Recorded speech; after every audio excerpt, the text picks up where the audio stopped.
Hello, everyone, and welcome to the show. Today's guest is a buddy of mine. We go back quite a bit. His name's Brielle Slate. We met around 5 years ago, back when Max and I, my co-founder Unicorn, had an agency with Kevin Harrington. That was around when he had recently started his podcast, Create Your Own Life, and it's grown tremendously since then. He's interviewed tons of big players. He gets tons of downloads. He's one of the most popular podcasts in the business world. Just doing really, really well. And a couple years ago, he launched a company called Command Your Brand, where he actually will get business owners, and he actually talks about it in the show, typically founders, on different podcasts to promote their business or their mission or whatever they're looking to promote. So really good dude, really crushing it in the podcast world, which is great for me because I have a lot to learn. So he's a Scientologist, which is dope. So we talk about that and some things that are maybe assumed about Scientology that really aren't true, and some benefits he's received. We talk about the upcoming election. We talk about just areas my podcast can improve, because there's a lot of room I can grow. So lot of good conversation. Really enjoyed catching up with them, and hope you enjoy the show. And again, if you like it, please rate it 5 stars on iTunes. Share the episodes with your friends, and if you're feeling extra nice, write a review. This is Openly Outspoken with Jeremy Adams, where differing opinions are not only accepted, they're encouraged. All right, Jeremy, we are live. My first ever Jeremy on the show, so welcome. Hey, it's like double trouble today, man. It's like that. I don't know if you saw the Will Ferrell movie, Eurovision. Their key song they have in there is like this techno song called Double Trouble. It's pretty funny. That's the new one on Netflix, right? Yeah, it's ridiculous. Like, the Eurovision Song Contest is like a real thing. Like, it actually exists. Like, all these countries in Europe get excited about it every year. So they took Will Ferrell and he made an Icelandic band called Fire Saga. Nice. Yeah, I need to check that out. I keep seeing shit about it, but who knows, man? Who knows? So we have a lot of good stuff to talk about. I'm like super pumped. Yeah. Because yeah, it's gonna be fun today, man. First of all, we got the election coming up. What'd you think of the debate last week? Do you think? I think Trump he looked horrible in the first debate. I think he did really, really bad. I think he looked a lot better. He got some coaching. What were your thoughts on everything going on? So I felt like kind of the first one was more like a WWF throwdown. You know what I mean? Like, I feel like the guy should have had like walk-up songs and shit like that. Like, I can swear here too. That's that cool? Yeah, of course. Okay. I feel like the guy should have had like walk-up songs and shit. Like, you know, like they're just bashing each other. It was horrible.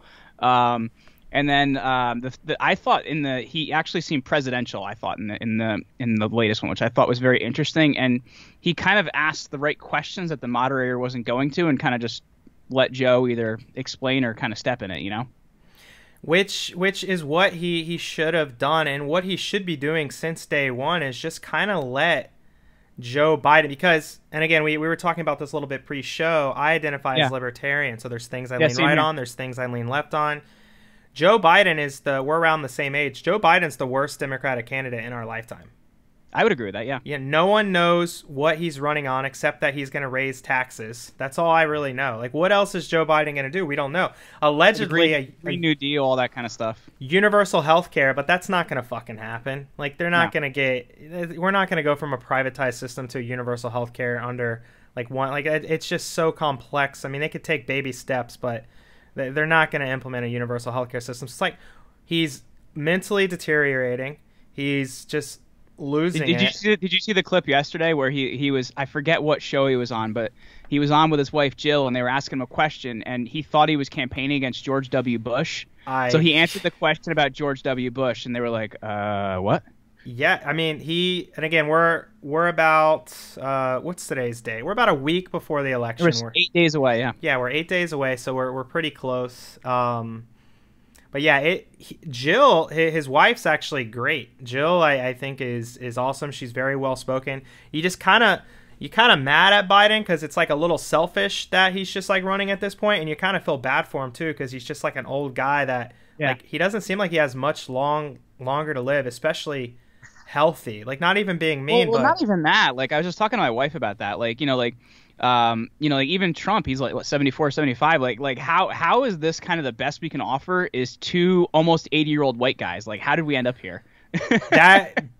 that we can both agree are probably very, very out of touch to what's going on.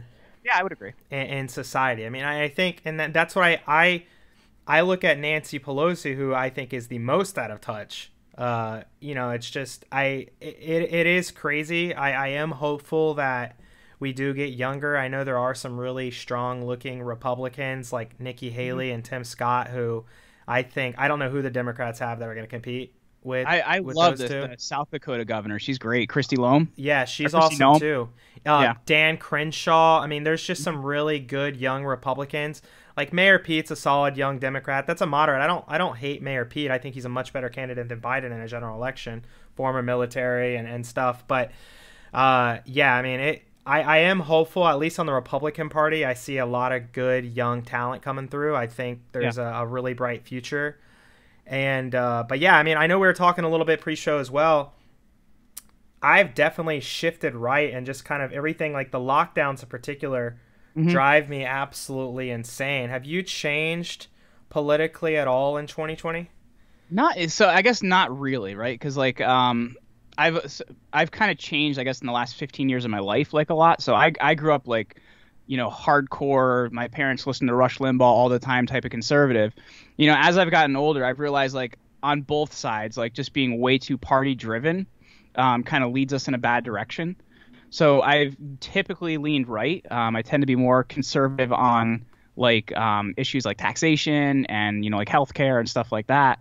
But I'm, more liberal on a lot of like social issues. Like I don't want people to, if somebody wants to get married and as long as it's not not okay in that religion or whatever it is, that's up to their own business. Like I don't really care. So like I think too many times we have the government trying to step in our lives just too much, and we just need to go live a little, man. Like the founding fathers would be having a heart attack if they saw either party right now. So I haven't really changed politically. I just kind of feel like our elected officials, on both sides have done a really good job of showing us in the last, year who they really are. Like I feel like they really need some like NASCAR jackets or something. Like, hey, I'm sponsored by Coca-Cola. Like I feel like that's kind of like the point we've gotten to in politics. It's bad, man. Yeah, I agree. And by the way, your camera's shaking a little bit. I don't know if it's because it's... Oh, sorry about that.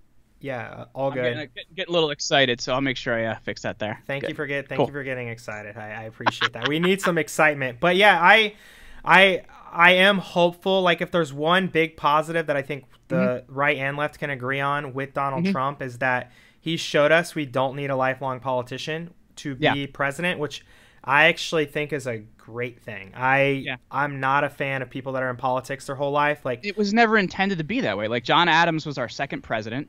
And then you know what he did when he retired? He went back to his law practice and he had a law practice again. Like this was never intended to be a lifetime appointment for any position other than the Supreme Court. And I think that's a really, really big problem because then what you have people that make decisions based on I'm not really going to get consequences. And they're also out of touch with, the everyday working man. They look at like somebody like here, like our jolly old governor here in New Jersey, Phil Murphy. The only money the guy's ever made is from an IPO. Like he's never actually produced or sold a product. And he's been really, really tough on I actually have an episode coming out with him on Wednesday with Ian Smith, the co-owner of Attilas Gym. They've been getting hammered here, man. They're just trying to run their business and make money. And they've been told, sorry, you're locked down. You're not essential. You have to go broke or bankrupt. Like that's crazy, man. I agree. And that's where I'm getting like even stricter on libertarian. It's like, let people decide what's risky for them. And then again, every new study that comes out, I feel like we know the virus is less and less deadly and we know who it impacts. But I feel like the lockdown restrictions are lagging way, way behind the data. And like, this is what's pissed me off about the Democratic Party. They claim to be this like party of science and data, but like every day there's like something else that comes out that's like, hey, 10 or 20% of the country probably already has it. That means the fatality rate is extremely, extremely low. We know people under 50 have almost 0% chance of death. People under 30 is, basically only a handful of people have died in the whole like we know who it affects and we know how we can move forward, but we still like have stupid shit. Like we can't have Halloween, schools aren't open properly. Like what?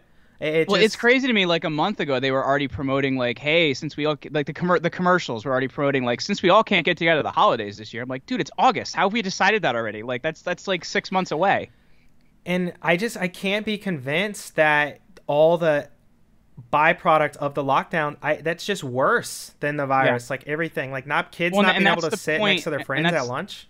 That's the point the president made during the debate, right? Like he said the cure should not be worse than the disease, right? Like we're not saying this virus isn't a bad thing. We're not saying it's not killing people, because it is. But at the same time, if nobody has money left, they can't go to the federal government to get money because they're broke. So like you can't fix this situation and just make it worse and then just hope we're going to survive somehow. Yeah, and I agree. And again, it is killing people. It's slightly more contagious and slightly more deadly than the flu. You know, it is deadlier. Is it worth shutting everything down? You know, no. It's killing basically unhealthy people, which is really sad, and we should protect those people the best we can. But what's your prediction, Jeremy? Because I know Biden's leading in the polls right now, and a lot of pollsters have him winning the election. What do you think's going to happen? So I actually just listened to an interview yesterday with a guy from a company called the Trafalgar Group, and he was on Dan Bongino's podcast. And this guy actually he correctly predicted the 2016 election. And he said that the problem that we're seeing is they're oversampling certain sizes. They're not asking enough people. One of the questions they also asked is something called the neighbor question, like, hey, who are your neighbors voting for? Because we've become so politicized in a lot of ways. People don't want to tell you who they're voting for. You know, I haven't been super outspoken about who I'm voting for because I just feel like there's a lot of people I really like, and I don't want to alienate them because I'm voting for a certain person, which is crazy to me.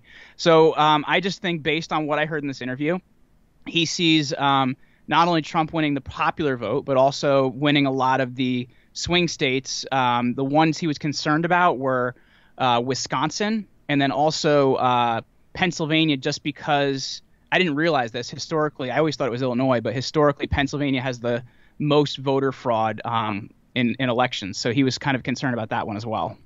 Well, and that's interesting because I know on the last debate, Biden was talking about like the big oil, like closing down the oil industry, or however he worded it, by, what did he say, by 2035 or something like that, which is... He said he was going to end the oil industry. Yeah. I mean, like that could help, like that could help Trump in Pennsylvania. You know, that could help. I was just talking to my wife about this yesterday. Like people that say that, the thing they don't understand, right? You drive an electric car. Okay, where are you plugging it in? Where are they getting their energy to charge that electric car? A power plant. So unless it's clean energy, like, you know, you're still doing that there. You know, if we end the oil industry, you're killing American factories because there's going to be no machinery, because there's no oil to run them. There's going to be no plastics because they're mostly made of oil. So, like, that's an insane thing to say, but most people don't get it. Yeah, and how are the cars manufactured? You know, it's not like oil? They're manufactured with a bunch of like electric machines that aren't Legos or something. Yeah, it's not manufactured by a bunch of like wind turbines. Yeah, so like again, and I'm for, and I even think most Americans can agree that like, hey, let's have a clean of a country as possible. Let's be as efficient as possible with our energy, but like let the market kind of get there. Like I think, you know, people are getting healthier, we're getting cleaner, businesses are getting, you know, more about giving to causes, and it's not because the government's telling us, it's just because people want to be decent people. And I think that we're going to eventually get there, but just for the government to come in, the Democrat Party, again, like, and it's this whole thing's like made me shift right.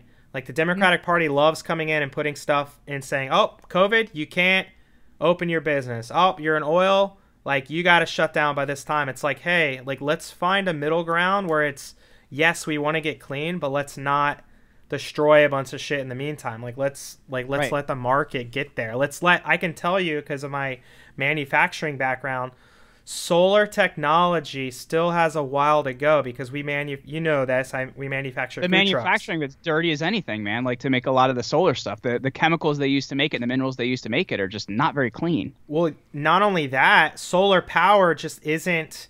Lots of people would call me, tons of corporations would call our business when I had my food truck manufacturing company, and they'd be like, we want to have our whole truck run off solar energy. And I'm just like, the solar technology is not there. the solar panel to produce power to like run fridges on a truck and stuff. It's just there's not enough square footage on the truck to power everything, and a lot of solar is like stored energy because it takes hours to like build up the energy. Like the technology's not there. I'm sure it can get there one day, but it's just not. It's not fucking there. We can't just like say we need to be solar when the tech's not there. So it's a lot of people I know want to transition to that. But anyway, now I'm getting off on this topic. But it's just like, yeah, let the market take its course. People don't want to destroy the planet. I think just about every American can agree on that. But just let it happen in a natural way. Well, I think that's also like one of the things we've seen like during this whole COVID thing, right? Too, like people looked at the federal government and they wanted the federal government to tell people like what to do. But here's the thing, man, like we're a representative republic. We're not a democracy, no matter what people say. We're just not. We're a representative republic where we vote people in to represent us. And the way we are put together is we're almost a confederation in some ways. Not quite, but we're almost a confederation in some ways where states' rights a lot of time trumps federal rights. So, governors still decide what they're going to do in their state. The federal government cannot step in unless they declare martial law and do something like that. They just can't. Which, by the way, is a beautiful design for our country that our founding fathers. Yeah. And if people that listen to my show, I'm a big fan of the founding fathers. Like the fact that they knew that, because you have people coming from all over the world with different religious belief, political beliefs. Like, hey, maybe in Alabama, they're going to be pro-life for the history of this country because that's just what those people care about. In California, they're always going to be pro-choice. Like, there's just certain things that different, like, little societies inside our country are going to care most about. And if you don't like what Alabama's doing, move the hell out of there, or whatever, right? And I think that's somewhere great. Else, man. Yeah, I think that's great. Or you can leave the country, which a lot of people are threatening to do if Trump wins. So no one ever takes action on that. Yeah, but people have said that for every presidential election for years. And they're like, Barbara Streisand always says that. She's still here, man. Like, she hasn't left. Yeah. Well, that's a whole nother conversation. I was actually talking to Mike Ambrosino about today. We just, like, honestly, like, tax policy is the most important to me right now because our business is doing well. We plan to build and sell a couple businesses over the next 4 to 8 years. So whoever is in an office affects me a lot based on the taxes I'm going to pay. And so that is, you can call it selfish and call it whatever the fuck you want, but that's what's most important to me. But other than that, it's not, though. Who cares who's in office? At all. Yeah, well, it's not selfish at all, and this is the reason I say that, right? A lot of people are like, oh, tax the rich, tax the big companies, blah, blah, blah. So here's the thing, right? You have a company, right? You have people that work for you, right? Yeah. They don't just magically get jobs. Like, someone has to take the risk and start the company, and they have to make enough money every week to be able to pay all those employees every week. That in itself is stressful. Like, they have to do, line up the marketing, line up everything else, make sure there's enough sales to do all this stuff happen. Like, you don't just magically make money. Like, there has to be a business, there has to be a person making the money to be able to pay you. So I think people are like, oh, tax the rich. Okay, well, like, we could worry a little bit more about white collar crime and like Wall Street and stuff like that. But like, without businesses, man, like, nobody makes money. Why would you tax the people that, could be hurting other people? Like, if I didn't pay payroll taxes, I could hire 2 more people. Like, you know what I mean? Like, that's the thing people don't look at. Yeah, I agree. And if minimum wage laws are irrelevant if there's not entrepreneurs hiring people. So yeah, I completely agree. And I don't think it's selfish. And I kind of did maybe in my earlier 20s, but then after, like, I don't know, I realized, I'm creating jobs. I'm creating local tax revenue in our community. I mean, entrepreneurs are the backbone of our country, truly. And if because of all the risk I'm taking, I want to pay less taxes to take care of me and my future family, like, that's the decision I'm going to make. But yeah, I mean, I don't get big tax refunds when my businesses tank, so I'm taking that risk, and that's the upside I want. I want to talk to you about something I've been interested in a lot, and I've been pretty open. I'm somewhere in that atheist, agnostic, spiritual realm. I know, you identify as Scientologist. I know there's a lot of negative stigma about that, and I think it's because a lot of people just don't know more than anything. But can you share just a little bit about your experience in that world and just kind of a lot of the, like, maybe some of the benefits that you receive? Yeah. Well, so the thing I look at here is Scientology is a non-denominational religion. So what that means is I'm still a Catholic, but the way that I address a lot of my, like, spiritual life is through Scientology. And a lot of the tenets of that, right? Like, one of the things we look at is there are different areas of our life, right? And you want to be doing well in each one of those areas, whether it's your personal relationships, whether it's your relationship with your family, whether it's your relationships with your wider groups, animals, all those different things. And that can all be addressed through, like in Scientology. And for me, it's really been, I guess in a way, like getting rid of a lot of those negative things that I put energy on, in terms of like putting myself down, in terms of why I did certain things. That's really helped me out. So it's helped me get rid of a lot of bad thoughts and reasons why I do things, so that I can just kind of live a bigger, fuller life. And it's funny because I was saying to my wife, like 10 years ago, I never thought I'd be living the life I'm living now. And, a lot of that is because of, how I've actually addressed myself as a spiritual being in Scientology.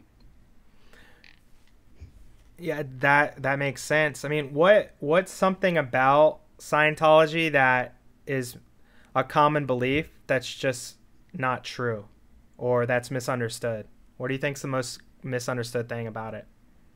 Like people are always talking about like Scientologists and aliens. I've never seen anything about an alien, heard anything about an alien. So like, sorry, man, you're full of crap. I'm trying to think of what else. I don't know, because I tend to block out a lot of the negative stuff. Like what do you hear? That they control information and then they hold it above your head, and just like how they've gotten like Tom Cruise and people like that to just be a face of the organization, is because they're holding information hostage and kind of using him as a puppet. Yeah, it's never been my experience. It's always been my experience that everything that's done is to help you become the best version of yourself. It really is like some of the, I guess, most hardcore personal development I've ever done. I've never experienced anything like that. So, What's an example of some of the personal development activities you guys do? So, like one of the major actions that you do in Scientology is something called auditing. And it's like a type of like working with a therapist almost. And you kind of just talk to this person, based on these certain ways that you talk about things based on what's happening in your life. So you can figure out, have realizations about those, discover what's happening, get rid of the thoughts and things like that. And it really helps you to not be weighed down in a lot of ways. You know what I mean? Like I've become the best version of myself through that. Yeah, totally. And I see a therapist regularly, so I can 100% agree. We all need somebody to talk to, man, that knows how they can help us. And that's been, one of the greatest privileges in my life. Yeah. Do you like give a percentage of your income or anything like that to the church? When I want to. Yeah. Sometimes like when I see a cause I'm interested in, sure, I'll give money. But it's if it's something that I'm interested in doing. I don't like tithe or anything like that. If that's the question. That was the word I was looking for, tithe. Yeah, like I don't know, like I know in some religions they do like tithing and stuff like that. It's just, if you see a cause that's really important to you and you're really passionate about, like, and you want to further the cause, then you pay for it. Yeah. It's just how I've always operated. Do you feel like you've gotten, because what I have heard, something positive I've heard, is the networking aspect, because you're around a bunch of people that are wanting to work on themselves and grow, right? Do you feel like you meet good people?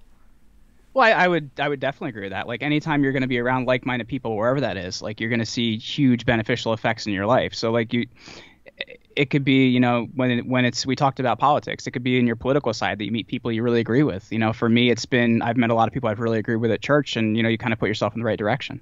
Yeah. No, it totally makes sense. I appreciate you talking about it. Absolutely. Is there anything that I'm trying to, what's the best way I can word it? Like, before we get off the Scientology topic, like, is there anything you just feel like sharing is just like broad about that? Because again, I just feel like there's a lot of ignorance and there's a lot of assumptions made. Is there anything that you feel is worth promoting or sharing about it just in general? Well, honestly, like I've just found a lot of people make their own decisions based on like something they read on the internet or something they heard on the news, and it's never getting information firsthand. So like the thing I would say to people is read a book, or check out, there's a television channel that's been around for about a year now. Like get some firsthand knowledge and information and decide for yourself. I just find too many people, and we get this with a lot of things, man. Like people are just ignorant about other people, whether it's their religion or whether it's their people they hang out with or whatever it is, without like getting firsthand experience. So I would just say get some firsthand experience, man, and then make your decisions. I agree with that. And that's something that I'm trying to be better at myself, because I I meet up with a quarterly coaching group myself, Yeah. and you can argue that's kind of a religion. We work on ourselves, we share, we just, it's just whatever works for you. Hey, for you, man, that's going to church and that's addressing who you are. We all kind of reach that in different ways. And you got to feed that part of yourself, man, or we're all kind of dying a little bit if we don't. I agree. So back to the prediction. I don't know if you made a prediction on the election. So do you think Trump's going to win based on that? I think Trump wins popular vote and Trump also wins the election. Based on the Electoral College. Okay. And that's just based on, as I said, if people want to like find out more about that, like I said, I heard about, I can't remember the guy's name, but he works for a company called the Trafalgar Group. I couldn't tell you how to spell that. But they predicted the 2016 election, like almost like point for point on like what was going to happen. And the point he made, which I think is interesting, is you look at a lot of polling groups, like, how many polling groups do you really know that have ever been fired? You know what I mean? Like, we always use Quinnipiac. We always use all these exact same ones. They're wrong a lot in a lot of situations, but nobody ever gets fired. And I think that's, the major problem. Like, going back to the market paying for things, like, if you're not correct, other than if you're a weatherman, like, you shouldn't be keeping your job, man. Yeah. Well, and again, I'm not confident enough where I would predict that Trump would win, but what I will say is I have seen. I personally still don't feel like great about it. I'm just going off of what this guy said over the weekend. It made me feel a little bit better. Totally, yeah, because in a lot of major polls, Biden's ahead. What a lot of major polls can't account for, which I have seen data supporting, that Republican voters are turning out in record numbers. So if that is the case, and same thing for Democratic voters, right? Which there's been a lot of, like the NBA and stuff like that, like has been promoting vote, like a lot of different, influencers and companies and stuff like that have been promoting voting. If a bigger amount of Republicans turns out, a lot of these polls can't account for that, and Trump could win based on that, or the other way around. Well, what's crazy to me, like, too, like, and I don't know if you've seen this, like, I don't know what it's been like driving around Florida for you, but like, dude, like, you drive around anywhere in New Jersey, like, Trump flag, Trump flag, Trump flag, Trump flag. Like, I went out to Western Pennsylvania, Trump flag, Trump flag, Trump flag. Like, I feel like anywhere upstate New York. So it's like, to me, like, I've never seen anything like this. Like, you know what I mean? Like, I don't know how many we've been through, probably about the same number of elections, but like, I voted in every election since 2004. And like, I've just never seen anything like this where people are, I guess, to a point, they're almost religious about the candidate, right? Like, it's pretty intense. Like, I've never seen like rallies like this guy has or anything like that. It's a different world, I guess, in a lot of ways. It's interesting. Well, and that's a great point, because politics is kind of our modern day religion, because there's a lot of people, especially millennials, that are similar to where my religious beliefs are, where it's some sort of in that atheist, agnostic, spiritual realm, but they don't identify with any religion. So when you don't have that sense of community and that foundational belief system, especially if you don't work on yourself a lot, which, by the way, is, I would agree, if Scientology helps you get clear on your core values and things like that, you at least have a guiding star, where if you don't have that guiding star, you're just going to get emotionally attached to political belief, right? Which makes sense why people are so emotional and irrational about politics in 2020. Well, and that was one of the things I was, I don't know if you heard of him, but I was talking to Dave Rubin about, from the Rubin Report. And Dave was saying, like, we are so strong in identity politics right now that, like, we literally hate people, Democrat or Republican, for their political views. And it's crazy because, like, I have people that I absolutely love on a personal level, but I feel like if I say anything, like, it's going to be this weird situation. Like, I don't care who you vote for. You vote for who you want, man. I'll vote for who I want. Like, I don't understand why we've gotten into this thing where it's, like, crazy identity politics where, like, we live and breathe whatever this, this voting base we have. It's crazy, man. I agree. And Dave Rubin, by the way, I love Dave Rubin. Have you read his book? Don't Burn This Book. Yeah, I got an autographed copy. He's a great guy. He's really, really good guy. Former Democrat that turned Republican, but he's very moderate Republican. He's pro-choice. He's gay, obviously, and stuff like that. So yeah, he's just very rational dude, very just accepting of other people's beliefs, which is, I feel, what we need as a country. Just, we don't have to all agree, just at least be semi-respectful of other people's beliefs. Yeah. Yeah, like, you have your beliefs, I have mine. Like, I don't understand why we have to bash each other for that, It is what it is. I agree. So we'll see in about a week from this, assuming there's not a big delay with counting these mail-in That's the thing that really concerns me, man. Like, I remember the Bush Gore election where they had I was always wondering who this guy named Chad was, because they had like the pregnant Chads, the hanging Chads, like, which the Chad was like the piece of paper that was hanging out in the center of the punch card vote. Like, that took till January, man. Like, that was insane. Like, I don't see how we're like done counting these votes either way forever. It's kind of crazy. Even here in New Jersey, like, our polling places are like quote unquote open, but all that means is you show up with your mail-in ballot and hand it to somebody. Like, it's just intense, and it's like, I'm not even saying for like voter fraud. I'm saying for like, you're going to give the Postal Service, what is it, like 120 million registered voters or somewhere like that? It's like 120 or 130 million. You're going to give them 130 million extra pieces of mail that are all timely. How the heck is that going to work? Like, it just sounds like a mess.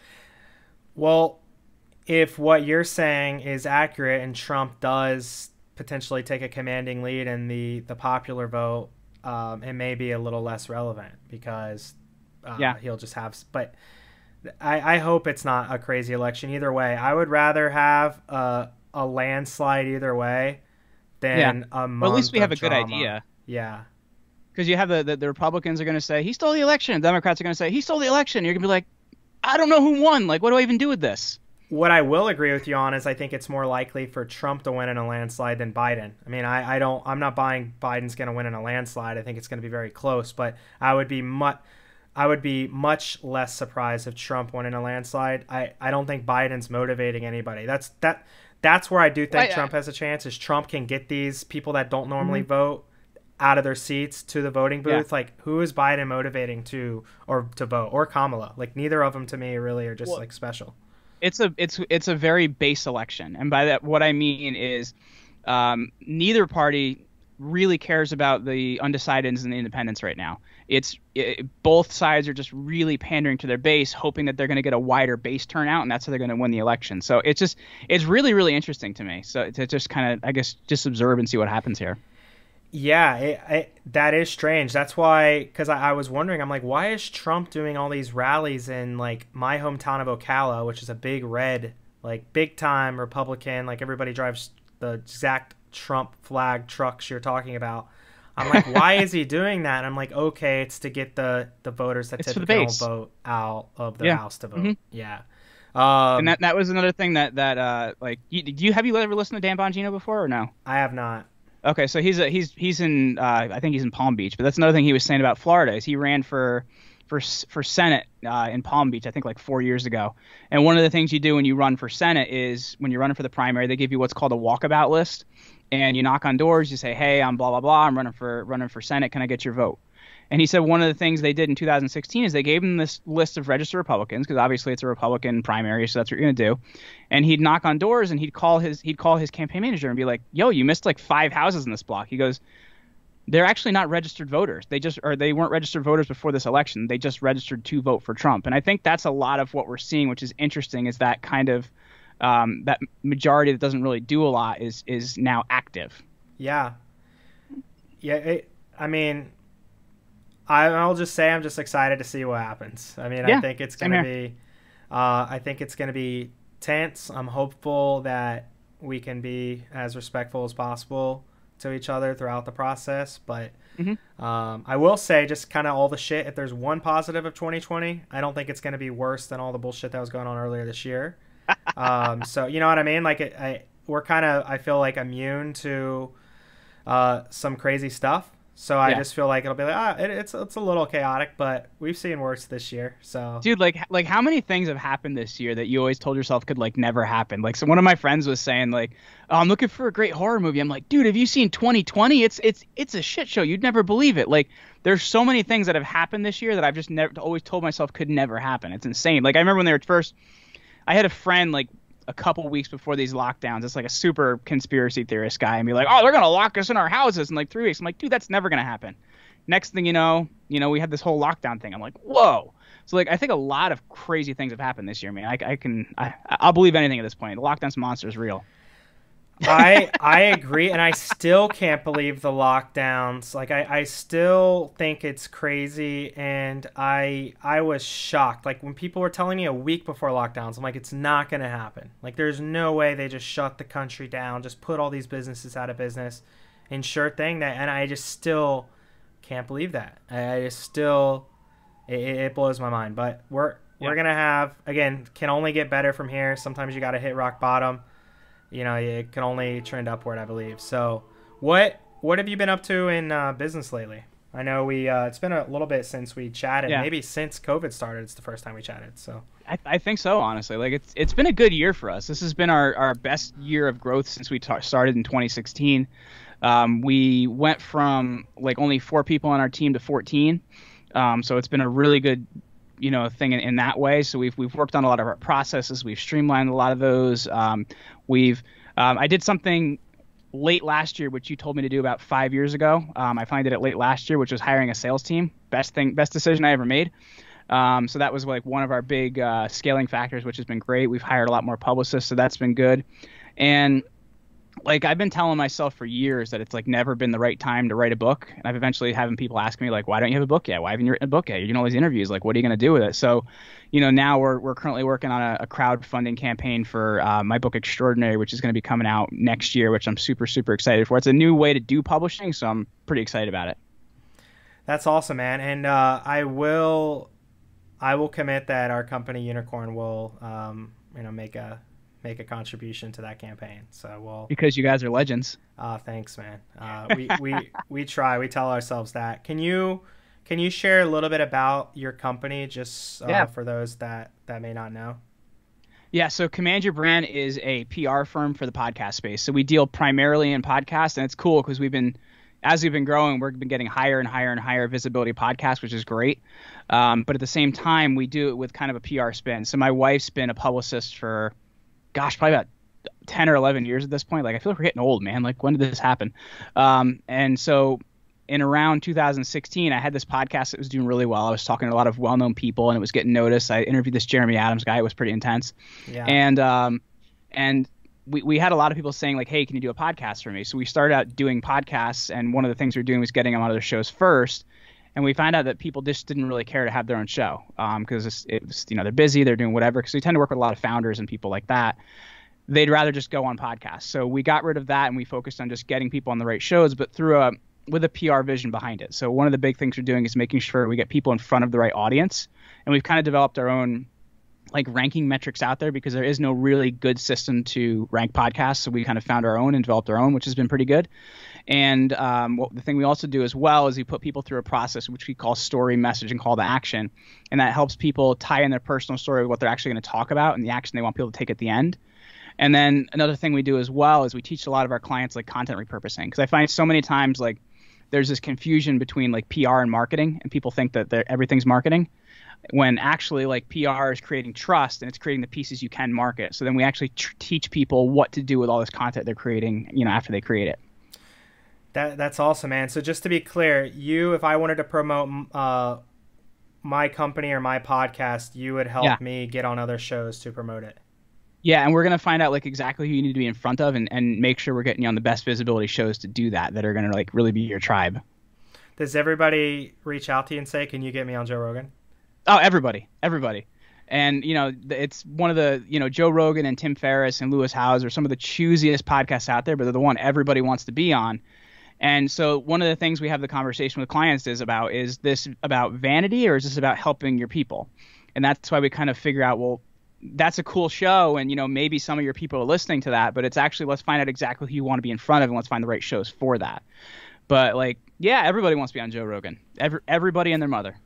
And how do you make, like, you don't have to tell us all your secrets, but if you had the perfect Joe Rogan guest, I mean, do you just have a direct contact there, or like how do you get somebody on Rogan? Because I feel like half of them are like his friends, so it's like, but like, how does that even work? So it's like, and it's interesting that you bring up Joe Rogan, because that is that show particularly has a booker, and a lot of the bigger shows are going to have people that are bookers. So like Impact Theory has a booker. He used to be Chris Rock's booker. A lot of the bigger shows have bookers. So it's like you have that person, you know what they're looking for, and you kind of make out your pitch to them and hope they're going to be interested in it. Other times you're just kind of, emailing an organization or calling an organization or whatever. I remember I cold called Kevin Harrington's office, and this guy named Jeremy Adams picked up, and that was how I ended up, that's how I ended up getting that interview. So like, it's a little bit different for every organization, but when somebody has a booker, you at least know that person you're going to talk to every time, and you kind of know what they're looking for, so you can try and convince them. Yeah, and for those, what Jeremy's referencing, and for those that don't know, Max and I, who's my co-founder in Unicorn, used to be partners with Kevin Harrington in a couple different businesses, and we managed all his social and like website and stuff like that. And Jeremy Slate reached out and was like, "Hey, can I like interview Kevin?" And we just ended up chatting, and I ended up setting it up for him and stuff, which worked out well. That's a lesson, by the way. If you ever looking to connect with any type of high-level person, there's typically going directly to that person is very challenging because they're getting a lot of noise. Like I always tell people that are trying to connect with Kevin, I'm like, Brian, his son, first of all, Brian's like kind of taken over everything. So, and secondly, like he's the person getting less messages and influences his father. So I'm like, go to Brian, or if they have someone like me, go to somebody like me that I was at that time. Because I can just be like, "Hey, Kevin," because we talk regularly about stuff we're going, "Hey, I got this guy I think it'd be great for you." Yeah, it sounds good. And it's like that easy, Yeah. So it's all about getting in front of the right person. Because like, you even mentioned like there's, I'm going to leave the show nameless, but I'm just going to give you an example of where that's working. Like you make a good relationship with the booker. Like they'll even tell you what day of the week is the right day to send your pitch, because they know what that person's mood is like during the week, and they know what's the best day to pitch them, and they know how that person's pitched. So it's the same time like building those relationships, whether it's with an assistant or a marketing person or a booker, whoever that may be. It's really going to help you to get the right booking, whether it's now or whether it's in the future. Because I think too often people look at, this is one of the reasons I've been so successful with some of the people I've had on my podcast, is like, I think long term with who I'm talking to. Like if it doesn't work now, why doesn't it work now, and when can it work? Like I'm excited because in the first quarter next year, I used to be a huge Creed fan back in the day. First quarter next year, we have Scott Stapp coming on the show. And it was kind of like knowing like, hey, it isn't the right time now, but this is when it will be, and this is why it will be. Like you have to be able to like put that stuff there and build the relationships. That's crazy. I actually, a close friend of mine is a personal friend of Scott's too. So isn't that weird? Oh, that's how cool. Small like the world can be. So he's a Florida guy too, though. Yeah, I think that's how they know each other. I think, and I don't like quote me on this, but I'm pretty sure that the friend I'm referring to has a decent sized nonprofit organization, and I think Scott's in Florida, and I think they've worked on some stuff together, so that's how they've built a relationship. Who is your ideal client for like placing podcast appearances? So our ideal client is usually like it was everybody in the beginning, but as these things develop, like our ideal client is the founder of that company. Because here's the thing, they have the company vision, they have the company story, they're the person that's going to know the most about it. So that's usually who we're talking to. We're dealing pretty much only with founders now. We always used to say founders and CEOs, but here's the thing, the CEO may not be the founder of that company, may not have the vision and things like that. So that's why we do that, because we find that working with a founder, it's easier to share what that vision is, because we do work a lot of times with business people and people in the health space.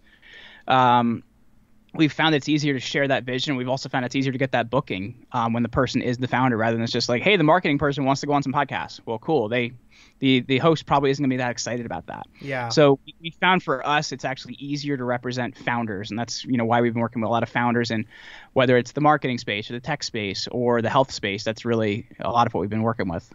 That makes sense, because if I'm a listener that's never heard of this company or person, the founder's just going to have more credibility than just the VP of marketing or whatever title. Like the founder's like, okay, this guy's been here since day one. Well, and what are they going to talk about as well? You know what I mean? Like that person's been through the struggle. They've been through the iterations of it. They've been through like all the shit that it takes to make a business. You know what I mean? And sometimes, I'm not saying that other person that came on later on like isn't doing a great job now, it isn't super aware of it. They just don't have the narrative. You know what I mean? Because they haven't lived it. Yeah, we'll have to chat. I mean, isn't this funny how podcasting works? Even if no one even listens to this episode, like Max and I are looking to grow a couple things, but just really looking to grow our shows as well.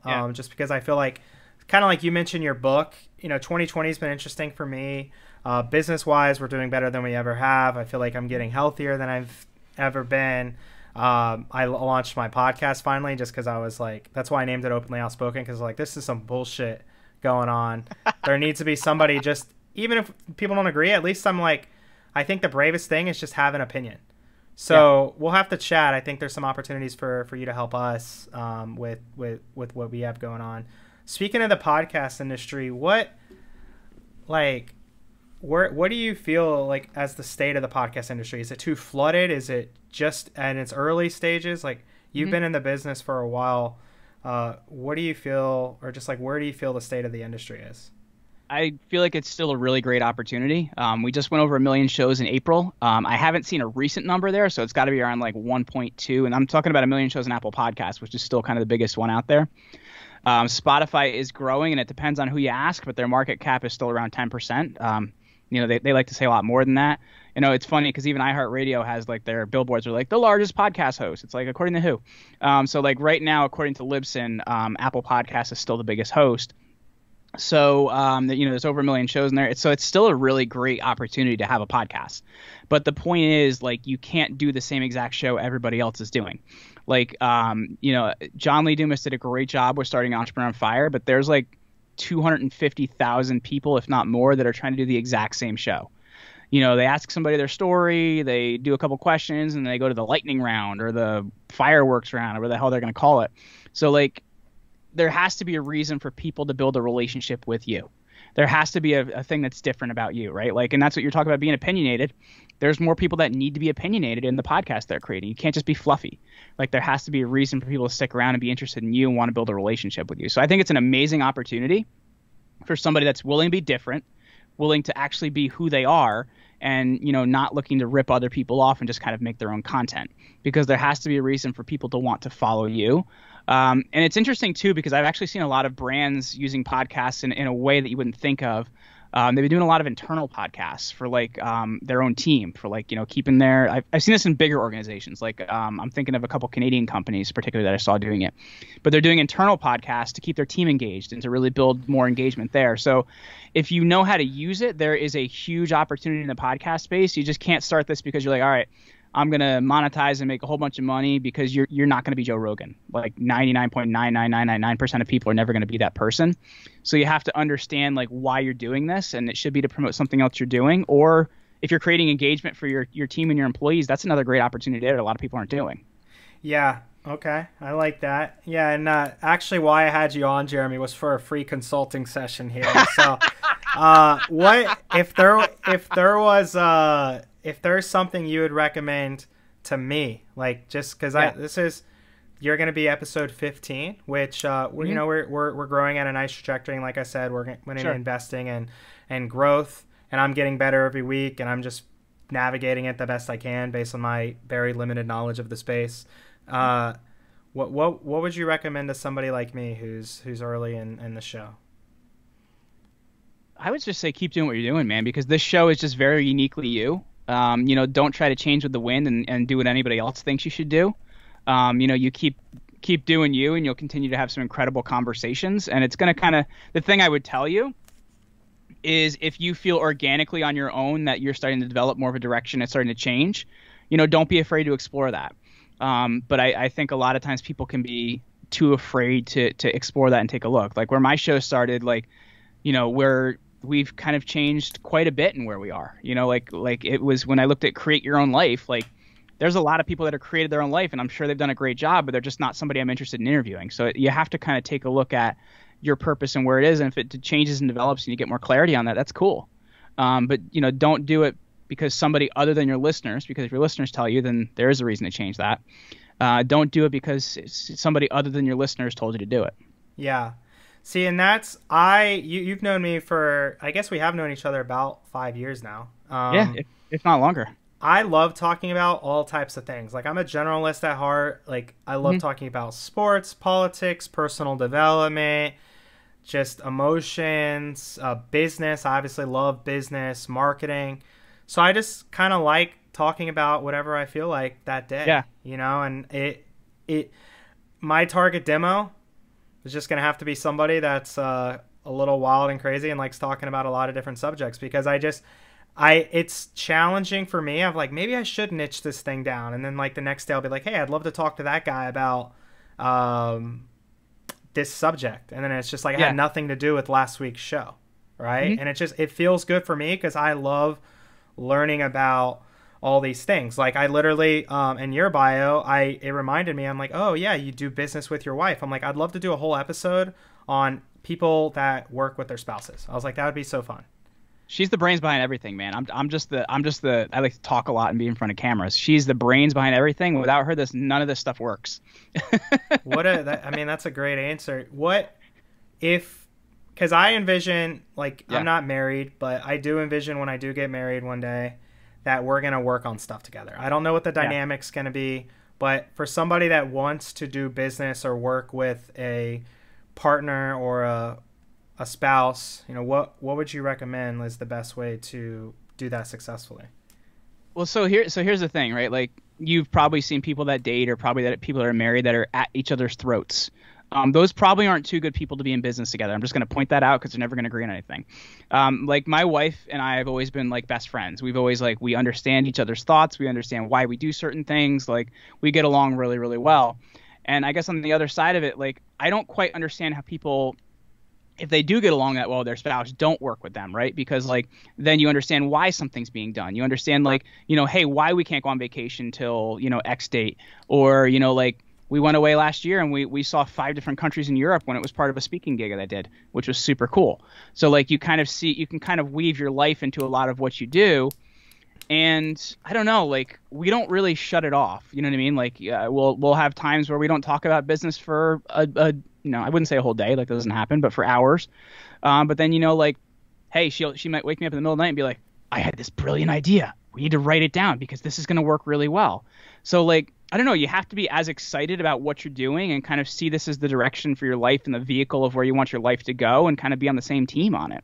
But I could, to me, it would be more difficult to not be in business with your spouse because you're at least not fighting for the same thing, Yeah. And I'm just going based off what I envision in my head because I'm not married, but I agree completely. Like, I don't know how I wouldn't be able to. And I think for whoever my partner is going to be, it's going to be something that we can look forward to and like an extra dynamic to our relationship that can be fun and challenging and that we could conquer together. And you know what I mean? Like that's what I view. So I'm surprised it doesn't happen more.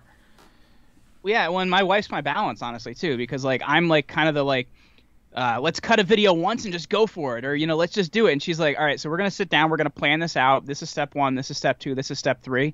She's the person that plans and make things work, where sometimes I just kind of shoot from the hip and I'm like, oh, I shouldn't have said that to that person. She's like, yeah, you shouldn't have. You should have me read it first. So like it's good to kind of have that dynamic there, to have that person balance you out as well. Yeah. Do you feel that your business relationship has made your marriage stronger? Or affected it in one way or the other? To a certain point, yes, but we've always been like very connected, I guess, in a way. Like here's a great example of that. In 2013, so it's like, wow, that's a long time ago. My wife was in a contest called the Rose of Tralee. So it's kind of like the Miss America for Ireland, where all the people of Irish descent are trying to win, like, the only person in Ireland to wear the Rose of Tralee crown. So she's in this event where she's on a float and she's got her 2 cousins with her. And, at the end of it, there's a lot of people and whatever. And then I was going to go find her at the end. And I just had this sudden thought. I'm like, my wife lost the kid, or my girlfriend at the time lost the kids. She lost them. They're like, 7 or 8 years old. And there's so many people in the crowd, like cell phones weren't working and everything. So like, I'm like, she lost the kids. I need to go find them. So sure enough, I find the 2 kids walking by themselves crying because they had lost Brielle. Cell phone's finally working. She calls me. She's like, oh my God, I lost my cousins. I'm like, I know, I found them. But like a lot of things in our life happen like that, right? Like we've always been very, very connected in a lot of ways. So like we've always had a great relationship even before business. That sounds super special. Yeah, what? It's a lot of crazy stuff happens like that, man. Like I'll have a thought and then she says it. Like we've always been like that. What do you think's preventing more people from having relationships like that? Because I feel like that's so desirable by so many, but that's rare, right? But I think it's achievable. It's just rare. Why do you think it's so rare? I don't know. I think one of the big things is like people don't communicate well, and one of the big from the standpoint of like they don't tell people what they're doing. They don't tell people why they're doing it. And then they start to like, people are like innately good and they don't want to hurt the other person. So they start to withdraw from a lot of situations and they communicate less. They communicate less. They communicate less. And maybe a little thing they've done, like, hey, I didn't take out the garbage. You know what I mean? And like, I think because of that, like, like we've always been able to say exactly what needs to be said to the other person without the intention of harming the other person. I think sometimes other people are like, oh, I can say whatever you need to say, but like they say it with like kind of like a knife. You know what I mean? Like they say it to hurt. And I think that's been one of the biggest things is we're very open about our communication, but it's never with the intention of harming that other person because we know it's more important to, to know, what's happening, what's been said, or, kind of where we're going, because people do withdraw and they do start to hide a little bit more when they're hiding things, Yeah, I like that. And that's something super important for me in all relationships is that over communication. And I over communication, that's like bad language too, but super transparent. And the only reason I say over communication is because I've had so many people in my life, women especially when I was younger, say I'm like too much or whatever it is. And it's just like for the right person, it's like perfect, right? But for the wrong person, me just like being open about so many things in my life is too much for a lot of people to handle. And that's okay. I've learned to be, that's okay with it. That's just not the right person for my life, whether it's romantic or not. But the right person for me, and I'm starting to connect more of these and like now because I'm more confident in that, is like loves that level of communication. And just from what I've seen, and you're way more experienced than me, that level of communication is the only way for all this stuff to be as successful as we want it. And I'll be honest with you, that's why it's always hard to like remember these things. Like when you ask me the question, that's like one of the biggest things that I've learned in my life from Scientology is, communication is one of the key things that we talk about in Scientology. It's people are innately good, right? Like nobody that really wants to hurt other people. There's a small percentage of people that really are just bad people. And it is what it is. But like, because we don't want to hurt someone, when we do something wrong, we withdraw from that other person. So if you want good relationships, keep everybody on the up and up and don't withhold things from other people, and it's going to be a lot easier to communicate. And that's, as I said, that's one of the big things I've learned from Scientology. Like, don't withhold your communications because you can't solve a situation then. I like that a lot. And that's Brene Brown's big on that, clear is kind. I mean, literally if you care about somebody and it's the opposite of what so many humans do, the best thing to do is just to be completely honest with feelings and thoughts, not withhold. Yeah. Yeah, because we think like we're innately good. We think we're actually protecting that other person at some level because we, communicate a little bit less. Well, oh my gosh, I hurt them in some way by like, forgetting the car keys or burning dinner or whatever it is. And, we withdraw ourselves from that. And then we, it gets worse and worse and worse and worse. And next thing you know, you're not talking, right? Like, because it becomes easier to do something wrong when you perceive a situation as wrong. Yeah. So then you do more things and you do more things and you do more things. And it creates kind of this weird thing. And, like, that's why people get divorced. That's why people stop talking, because they didn't address things and it just gets worse and worse and worse. It's a dwindling spiral, man. It never stays like exactly the same. Yeah. I mean, a little example that just came to mind as you're talking. A friend of mine over the weekend was this guy that's like super interested in her and she's not really interested, and he's been like interested in pursuing her for weeks. And she's like, I don't want to hurt his feelings. I'm like, she's like, he's a really nice guy. Like, that's why I don't want to hurt his feelings. I'm like, if you care about him, you'll just tell him you're not interested so he can stop spending his time and energy and go find the right on person. You, and you're leading him on. Like, that's the rude thing to do, is to just keep like not sharing how you feel, right? And it's sad that that's where we're at, but I would rather have my feelings hurt for a couple days and save 3 months of my life than just, you know what I mean, than the other. Like, it's weird how humans are doing the opposite of what each of us are craving in so many cases. But yeah, that clarity and communication is just so important. Business too. I mean, we've talked about business partnerships in the past. I remember some challenges we've discussed. Communication's fucking key. Yeah. Yeah, and when it's even like responsibility as well, which is another thing. Like I feel like we hit the right subject now, where I kind of know where to talk about this more. But like, it's another thing I've learned from Scientology as well. Like, let's say here's a good way to do it. You back into your friend's car, right? That's a bad thing. You don't tell your friend. So what do? Well, he shouldn't park there, and it would have never happened. And you start to find more and more reasons why your friend's wrong. And then you start doing other things to your friend. Like, you know, maybe you're like taking his clothes and wearing them and whatever. Maybe he's your roommate. I don't know. So you're like taking his clothes and wearing them because, you know, it's fine. He doesn't deserve them. It isn't what it is. And it's that thing when you don't take responsibility for the things you've done, you start to justify the reasons why the other person's wrong. You know what I mean? And it becomes this crazy, crazy cycle. Yeah. And the kind of like, so I like that. And to kind of tie it in with politics, I feel, yeah, you know, that's why I'm starting to lean more conservative, just from a personal accountability standpoint. I mean, that's what most conservatives just believe deep down in their core is like, hey, if you, obviously everybody's going to have different level of challenges, and I'm not going to deny a poor black person in this country is going to have a harder time than a middle class white person, you know, right. Absolutely. But most conservatives believe, even if some people start at home plate, some start at first base, if you take enough personal accountability, everybody can reach home plate. Yeah. And yeah, like I had I don't know, do you remember Desmond Clark? He used to play for the Bears a number of years ago. He played like 15 years with them. Was he a wide receiver? He was a tight end. Okay. Really cool guy. And he's actually a Florida guy. Really cool guy. And he grew up in you know, the inner city, which he's actually one of the people I'm writing about in my book because I just find his story like so inspiring. He grew up in the inner city with a dad on drugs and all these bad situations, and he just kept pushing himself forward because he knew football was kind of his way out and his way that he could get into business and do all this other stuff. So, you know, they told him he had no shot at getting to college. He gets into college. They told him no shot at getting drafted. He gets drafted. He gets drafted late, but he gets drafted. Plays 15 years in the NFL and then goes from there to building an insurance agency off all the stuff that he's done in that. He said, you know, football was never my identity, but it was my way out. And I think it's finding that thing that can be your opportunity, that can be your way, and not saying, like, bad things happen to people. It does happen. But like when you say poor me and you don't find what you can do about it, like it's difficult. Like dude, my mom had a stroke in 2012. It was one of the hardest things that ever happened to me. But you know what? That moment was a catalyst for me doing a lot of the right things in my life because it made me look at, I'm not happy in my career. I'm not happy in my relationships. I'm not happy in all this different stuff. I'm going to use this as a catalyst and use this as a way to get out of, you know, like kind of where I'm headed in life. So it can happen to anybody, man, but it's how you look at that situation and where you take the opportunity in it. Yeah, I completely agree. On that note, because I think this is a good question to kind of transition to the finish line here.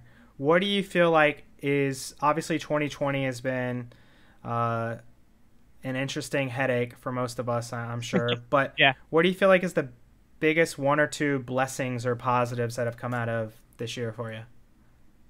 The growth in our company has been huge. Like it's been like I said, it's been our best year of growth. We've doubled revenue off of last year, which has been awesome. We've hired a lot more people. We are working with more of the right people, which has been awesome too. Because growth isn't always great if it's not the right people, so that's been really important as well. Dude, I've been nailing some crazy podcast interviews because nobody leaves their house. So like I've been getting some great opportunities. Like I had the 4-star general and former CIA director, General David Petraeus on. Like that was pretty cool. Was he on Rogan? Is that where I heard about him? You probably heard about him in the news because he got himself in a little bit of trouble 15 years ago. But yeah, I'm trying to think where I heard about him. But yeah, I just reached out to him on LinkedIn. We really connected, and it was an incredible conversation. I don't think I would have gotten that interview like had he been doing the speaking tours and stuff he usually does. I had an episode come out today with my favorite Yankee, Nick Swisher. So that was super cool. You know, usually he's touring all over the country with Fox Sports. He's not doing that right now. Like I've nailed some incredible opportunities because people don't leave their house. So like the number of epic guests I booked this year has been different than any other year. Yeah, that's fantastic. What do you create personal relationships with a lot of these guys or gals after the interview? I try to, like, when possible. Like, it's not going to be possible with every single guest because some of them are just, you know, unless you really nail some reason you guys connect on the show. A lot of times you're not different than a lot of other shows. So like, I do have a higher rate of that because I really do have a great time and a great connection with people. Like I've gotten to be pretty good friends with the guy that used to pitch for the Mariners. So we've been doing some content together and that was pretty cool. And, you know, we've traded some guests back and forth. So like, when you really try to find a reason to make that relationship work, if it's the right person, it'll work. And I've had a higher rate of that, I guess, than a lot of the podcasters I know, but it can be hard because a lot of guys are doing media tours. So I find for myself, it works out a little bit better when they're not like on a media tour or something like that. And, you know, they're just like, hey, I'll do an interview with you now. You know what I mean? That's a better opportunity for you because they're not kind of doing the rounds. Yeah. No, that makes complete sense. We've been super blessed. Our business is busier than ever too. Again, I started the show. I feel like I've just grown so much personally. Like, it is great. I think that's what defines a person that's successful in life, is take a challenging situation and pull a bunch of positives and look at something that's extremely challenging, and make the most out of it. What? Yeah. All right, I have another random question. Yeah. If there's two nice things you can say about Joe Biden, what would those nice things be? I'm having trouble. He always has nice suits. He usually has pretty nice suits. He came from like a working class background, and I could admire somebody that did that. So I could definitely say that. Okay, that's awesome. Yeah, he does. I will say he looks a little more physically fit too than Donald Trump. Oh my God, they did a side shot at the debate, and my wife's like, "Oh my God, I've never seen that angle of the president. He looks like a duck." You just see him and it's like his guts sticking out and his face is sitting. You're like, "Oh my God, it's a duck. It's the president." Yeah, suits can hide a lot, you know, if at the right angle. You know, someone can look super slim in a suit. But yeah, I know the angle you're talking about with Trump, and it was so shocking when you saw it. You're just like, "Oh my gosh, there's a duck on stage. Is this an Affleck commercial?" He definitely looks like he's high risk for COVID-19. You know, based on that angle. Well, he did get it. Yeah, he did. But yeah, anything you'd like to just? I know we talked about your book. Anything you'd like to share or plug about yourself or your business before we bounce today, Jeremy?